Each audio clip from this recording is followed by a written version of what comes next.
আমি আমার বক্তব্য শুরু করলাম, তার আগে একটু আল্লাহকে ডাকবো। লা ইলাহা ইল্লাল্লাহ, জোরে লা ইলাহা ইল্লাল্লাহ, পাঠ লা ইলাহা ইল্লাল্লাহ। সবে নবীজির নবী যিনি, সবে নবীজির নবী যিনি, তিনি হলো কাউসারওয়ালা। পড় লা ইলাহা ইল্লাল্লাহ, লা ইলাহা ইল্লাল্লাহ। আকাশের মালিক যে আল্লাহ, জমিনের মালিক সেই আল্লাহ। পড় লা ইলাহা ইল্লাল্লাহ, পড় লা ইলাহা ইল্লাল্লাহ। চন্দ্রের মালিক যে আল্লাহ, সূর্যের মালিক সেই আল্লাহ। পড় লা ইলাহা ইল্লাল্লাহ, লা ইলাহা ইল্লাল্লাহ। জান্নাতের মালিক যে আল্লাহ, জাহান্নামের মালিক সেই আল্লাহ। পড় লা ইলাহা ইল্লাল্লাহ, পড় লা ইলাহা ইল্লাল্লাহ, ইলাহা ইল্লাল্লাহ মুহাম্মাদুর রাসূলুল্লাহ। মুহাম্মদ বলেন সাল্লাল্লাহু আলাইহি সাল্লাম। তো বাবা, জান্নাতের মালিক কে? জোরে বলেন কে? জাহান্নামের মালিক কি হবে? জোরে বলেন। আজকে কুচবিহার জেলার মানুষ, তুফানগঞ্জ থানা এলাকা না, তুফানগঞ্জ থানার এলাকার মানুষ, চিলাখানা এলাকায় ন্যস্ত এলাকার মানুষ, আজকে জালিসুর রহমানে তোমরা জান্নাতে যাইতে চান না জাহান্নামে যাইতে চান? তাইকে জান্নাত যাবেন, হাত তুলে দেখায়, তাকবীর লাগাই, নাই তাকবীর। জান্নাত যাওয়াটা খুব সহজ, কিন্তু জান্নাতের কাম করতে হবে। মুসলমান হাত তুললে জান্নাত পাওয়া যায় না। জান্নাত গেতে আল মসজিদুল বাইতুল্লাহ, আল্লাহর ঘরের সাথে তোমার সম্পর্ক রাখতে হবে। তোরে কোন সুবহানাল্লাহ। কিন্তু মুসলমান তো আল্লাহর ঘরে যায় না, আল্লাহর ঘরে মসজিদও যায় না। তোমার এলাকায় ঠিক আছে বাবা, কত মুসলমান আছে বাপরে বাপ, 5 মাস 4 মাস চলে যায়, মসজিদ তো দরজা জানলাও ছেড়ে না। আছে না নাই? আছে না? 5 টাকা দিয়ে 1 কাপ চা চিড়িয়াখানা বাজারে খেয়া গরম করে দিয়ে দোকান, ঠিক না ঠিক? ওই 4 গ্লাস নিয়ে কয় নামাজ না পড়তে পারি, ইমান ঠিক আছে, ঠিক না ঠিক? বাবা, মাওলানার গিবত, মৌলবীর গিবত, আমির সাহেবের গিবত, কারি সাহেবের গিবত, মুফতি সাহেবের গিবত, নামাজির গিবত, যখন ঠিক না ঠিক? না তুমি জানো না, যেদিন ডাক পড়িবে আছড়াইল আসিবে রে, সবাই হইবে না, ঠিক না ঠিক?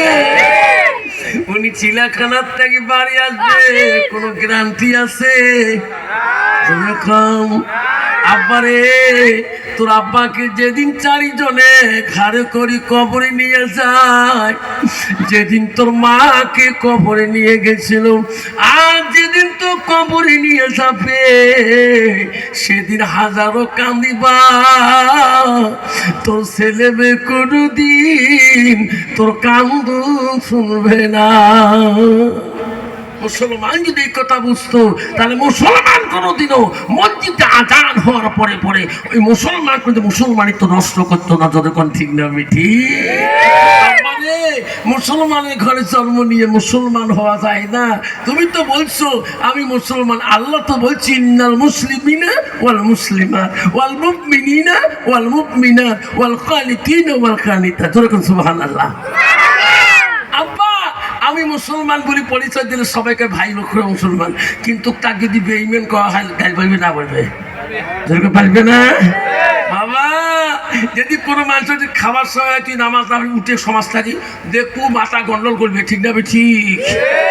আরে বাবা, কত মুসলমান আছে বাপ তোমার জঙ্গলে আসামত আসে রে বাপ, 10 দিন 1 বছরও যায় না। যদি কালে ভালে বেটির বিয়ে লাগছে দেখো তুমি জুমেরা বানাচ্ছে মুন্সি যে কইছে সমাজের গায়ে সুটকু জুমে না যাস বেটির বিয়ে তো না করতে দাওয়া তো করছে বুঝবু বিয়ের দিন কালে বুঝু কি করে হবে জুমে যায় তাড়াতাড়ি যাবা যা দেখবো মসজিদের আগা কাতার খাড়াই আছে ঠিক না বেটি আমাদের তো আর কাম হাকাম কিছুই চলে না নিয়ত মানে আল্লাহ আকবার রাকাতে সালাতে বেটি বিয়ে চলাতে ঠিক না বেটি আব্বা জানাবার আল্লাহ রাসূলের কাছে আব্দুল্লাহ ইবনে মাসউদ হইতে হাদিসটা বর্ণিত আছে ও জ্ঞানান্তর বন্ধু চিলাখানা বন্ধু রে ও বাবা ভালো করে শুনে রাখুন আল্লাহ নবীকে প্রশ্ন করলো কালান নবী সাল্লাল্লাহু আলাইহি সাল্লাম আইয়ামাই খাবিলাল্লাহু তাআলা নবী গো আল্লাহর কাছে সবচেয়ে ভালো বস্তু আমলটা কি নবী বলো কালাস সালাতু আলা ওয়াক্তিহা সময় মতে ওয়াক্ত মতে নামাজ পড়াটা পৃথিবীর জমিনে সবচেয়ে বড় আমল যদি কোন সুবহানাল্লাহ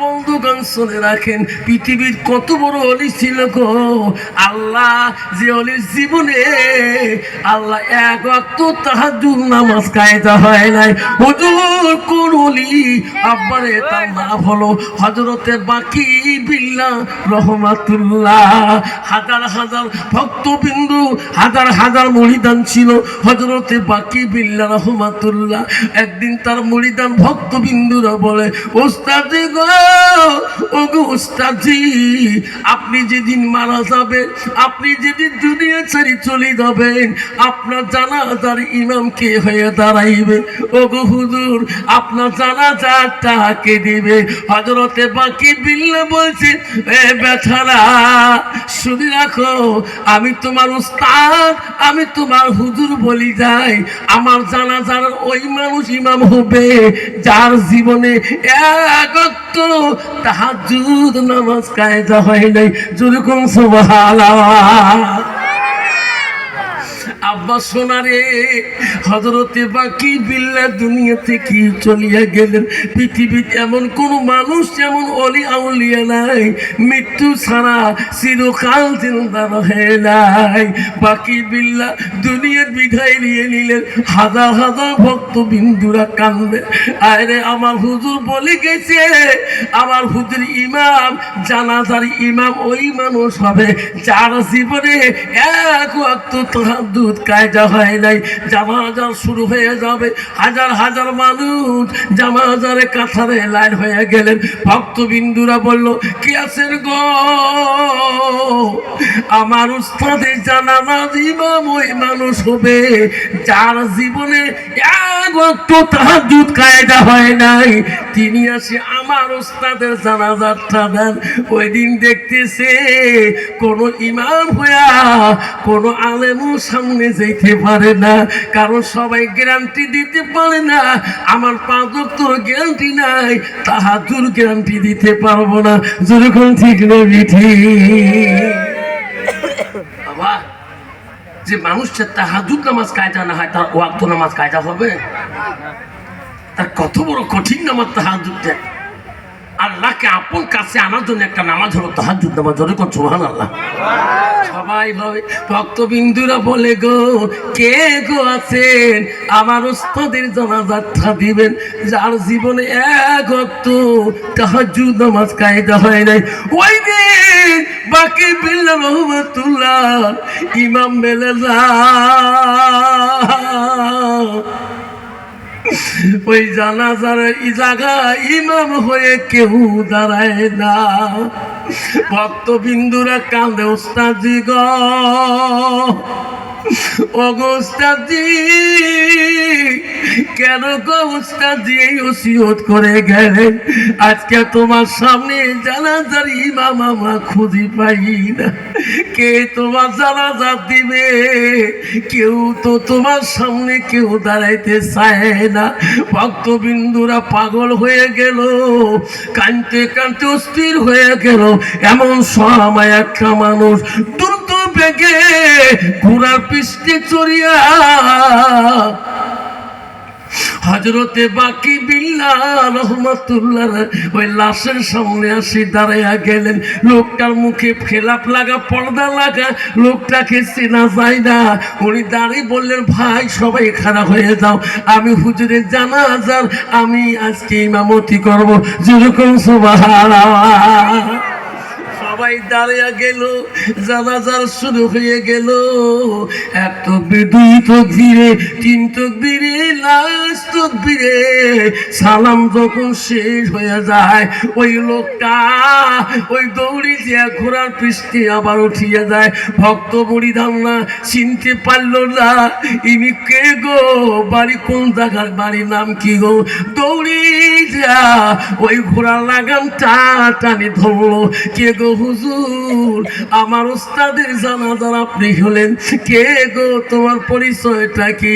তোমাকে চিনতে পারলাম না, তোমাকে আমরা চিনলাম না, মুখের মধ্যে পর্দা লাগা। ও হুজুর, আপনার মুখের খেলাপটা পর্দাটা সারে দেন, আমার উস্তাদের জানাজা দিলেন, তোমার পরিচয় না দেওয়া পর্যন্ত আমরা তোমার ঘোড়ার লাগাম সারিয়ে দেব না। যেরকম সুবহানাল্লাহ। উস্তাদজি, কোথায় তোমার বাড়ি? চিনলাম না, পরিচয় দাও। আমার উস্তাদের আপনি জানাজা দিলেন, যতক্ষণ পর্যন্ত পরিচয় দিবেন না গো উস্তাদজি, অতক্ষণ পর্যন্ত আমরা ঘোড়ার লাগাম তোমার ছাড়ি দেব না। তখন বললো ঘোড়ালা, বলে এ বেটারা রে, তোরা আমাকে চিনতে পারবেন না, আমার ঘোড়ার লাগাম ছাড়ি দাও। আমি দুনিয়ার বুকে এমন ওসিয়ত করে গেলাম, আজকে আমার জানাজার ইমাম হয়ে কেউ দাঁড়াইতে পারে না। বেটারে, আল্লাহ বলছো বাকি বিল্লাহ, তুমি এমন দুনিয়াতে ওসিয়ত করে আসছো, আজকে তোমার জানাজার ইমাম কেউ হইতে চায় না। যার বাকি বিল্লাহ, যা তুমি নিজের জানাজার তুমি নিজেই দিয়ে আসো। যেরকম সুবহানাল্লাহ। নাই লোকটা ঘোড়ার পৃষ্ঠে চড়ি দ্রুত বেগে চলে গেল। কিছু দূর যাওয়ার পরে লোকটা দেখা যায় না। পৃথিবীতে এমন একজন অলি ছিল, নিজের জানাজার নিজে দিয়েছিল, সে হলো হযরতে বাকি বিল্লাহ রহমাতুল্লাহ। যেরকম সুবহানাল্লাহ। শোনারা, আজকে আপনার জানাজার কি দিবে, আপনার মার জানাজার কি দিবে, আপনার বাবার জানাজার কি দিবে, এখনো জানাজারে একটা ইমাম পয়দা করতে পারি নাই। যেরকম ঠিক না ঠিক? আপনারা শোনার চালারা, নালে বাপজন শোনারা বুঝি রাখেন। ও বাবারা, কমপক্ষে একটা বাচ্চাকে আল্লাহ রাসূল বলল, ওই বাচ্চারা জানাজার জন্য হলে ওই বাচ্চাটাকে আল মাদ্রাসাতুল বাইতি, মাদ্রাসার দিকে তোমাকে দিতে হবে। রাসূল বলছে, আওলাদুন সালিহুন ইয়াদুলাহু, নেক সন্তান যদি হয়ে তোমার জন্য দোয়া করে, সেই দোয়া আল্লাহর কাছে সরাসরি কবুল হয়ে যাবে। যেরকম সুবহানাল্লাহ।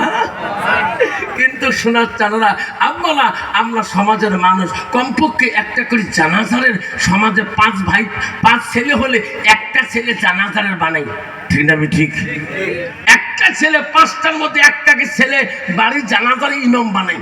3টি আছে একটা জানাজার ইমাম বানাই, 5টা আছে একটা বানাই। তোর বংশের মধ্যে যত মানুষ হবে উনি হবে সেই জানাজার ইমাম। যেরকম সুবহানাল্লাহ। আল্লাহ রাসূল বলছে, ইয়ানতাবাহু বিহি শাইয়ান, যতদিন পর্যন্ত ইলমে ইয়ানতাবাহু বিহি শাইয়ান, যতদিন ইনি ইলম প্রসার করবে আর যত ইলম শিখবে, প্রতিটা ইলমের সওয়াব তুমি কবরে শুয়ে পাবা। যেরকম সুবহানাল্লাহ। আমার মা বোনেরা, ও আমার সোনা চাঁদ, হেনাস্তলার মা বোনেরা, শুনি রাখো মা, বহু দূর থেকে এসেছেন মা। আল্লাহ নবী কি বললো, ও মা তোরা তো আছে মা বহু দূর থেকে। গত রাতে যে জলসা করছিলাম আসামে, খাদিজাতুল কুবরা বানান মাদ্রাসায়, ও মা এই পুরুষের থেকে 5 গুণ মহিলা বেশি হচ্ছিল। আজকে জানি না গো মা, বহুদূর থেকে আসি প্যান্ডেলে প্রজেক্টরের মাধ্যমে আমাকে তোরা দেখতেছেন রে মা। আমার আল্লাহ রসুল কি বললো মা, ভালো করি শোনো। আল্লাহ নবী বললো আলমা তুই যা সাল্লাত খামসাহা। আমার নবী বলে কোনো একটা মেয়ে যদি 5 ওয়াক্ত নামাজ পড়ে, আমার নবী বললেন সালাত ফাজাহা, ওই মেয়েটা যদি ও বাবা পর্দায় পুষিতায় থাকে, ওই মেয়ে রোজা করে, নবী বলো স্বামীকে আপন করে নেয়, স্বামীকে ভালোবাসে, ওই নবী বললো ফাকাদে কলমা নাই আবু আবিল জান্নাতির সাথ। নবী বলো ওই নারীদের জন্য আল্লাহ 8টা জান্নাতের দরজা ওই দিন খোলা রাখবে। যেরকম সুবহানাল্লাহ। মা বলে গো তোমরা নিয়ত করো হুজুর আমার পেটে যাতে একটা মুক্তি জন্ম হয়। মা এখনো তোর পেটে মা আল্লাহর ওলি আসবে, মওলানা আসবে মা, মুক্তি আসবে মা, কোরআনের হাফেজ জন্ম নিবে মা। তোমার যদি নিয়ত সই হয় মা, হাসানাত তোর চরিত্রটা যদি পবিত্র হয় মা, তুমি মওলানার মা হতে পারবি মা, তুমি মুক্তির মা হতে পারবি মা, তুমি মুহাদ্দিসের মা হতে পারবি মা। ওই দিন তোর জানাজা ওই তোর সন্তান সামনে দাঁড়িয়ে দাঁড়িয়ে দোয়া পড়বে মা। কিন্তু মা তুমি এখনো মা তুমি নিয়ত করি না আল্লাহ। আজকে হেনাজতলাতে আল্লাহ একটা ছেলের মাথায় পাগড়ি দিল, আল্লাহ নিয়ত করলাম আল্লাহ তুমি আমার আর একটা সন্তান দাও, আমি কোরআনের হাফেজ বানাবো। যেরকম সুবহানাল্লাহ। মা বুখারী 1 নম্বর হাদিস আছে মাইনা মা ভালো বেনিয়ে তুমি যদি নিয়ত করো মা, আল্লাহ এখনো তোর পেটে ওই কুতুবে আলম পাঠিয়ে দিবে। যেরকম সুবহানাল্লাহ। মা বলে না নবীজির প্রথম স্ত্রী ছিল মা হযরতে খাদিজাতুল কুবরা। মা রে খাদিজা নামের বহুত মহিলা এই সিলেখানে হেলাস্তলায় পাওয়া যায়, যায় না? মা বলে না নবীজির 2 নম্বর বিবি ছিল হযরতে সাউদা রাদিয়াল্লাহু তাআলা আনহা। ও মা নবীজির 3 নম্বর বিবি ছিল হযরতে মা আয়েশা সিদ্দিকা আম্মা জান। নবীজির 4 নম্বর বিবি ছিল হযরতে জয়নব। নবীজির 5 নম্বর বিবি ছিল হযরতে হাফসা। নবীজির 6 নম্বর বিবি ছিল হযরতে উম্মে সালমা। নবীজির 7 নম্বর বিবি ছিল হযরত উম্মে হাবিবা। নবীজির 8 নম্বর বিবি ছিল হযরতে মাইমুনা। নবীজির 9 নম্বর বিবি ছিল হযরতে সুফিয়া। নবীজির 10 নম্বর বিবি ছিল হযরতে রায়হানা। নবীজির 11 নম্বর বিবি ছিল হযরতে মারিয়া। ও মা নবীজির একটাকে 11 জন বিবি চলে গেছে মা। জীবনে নবী কোনোদিন কোনো বিবির দ্বারা কষ্ট পায় নাই। জোরে কোন সুবহানাল্লাহ। বাবা বর্তমান যার 1 জন বিবি আছে কিন্তু ওই বিবির দ্বারা স্বামী কষ্ট পায় না, না পায়? জোরে কোন। কত বিবি আছে স্বামী আইতে নাকে টাকে ঢিকে ঢিকে না বাবা। আর হাফেজের মা হবার চায়, কারির মা হবার চায়, যে স্বামী জৌটে রে বা। কত নারী আছে আমরা তাদের নাকে টাকে ঢিকে ফেলায়। বুতি কোষ আফসার মালা কালকে হেনাস্ত্রা যাচ্ছে বউ দেখতো এলে কথা যেই ভাষণ দিয়েছে কলজে খালি মুড়ি উড়ি যায়। এই কয়দিন আগে বউ আন্দার ঢেকে ফেলেছ, নাক দিয়ে অক্ত খালি গাল গালে পড়ে। ওই বমি তো জানো না মানুষটা এমন সাদা কাহ কয় নাই। কত বাবা বউ যদি কাউ নাকর ঢিকে কোনদিন যেখানে তবে বউ নাক ফাটাইছে কবে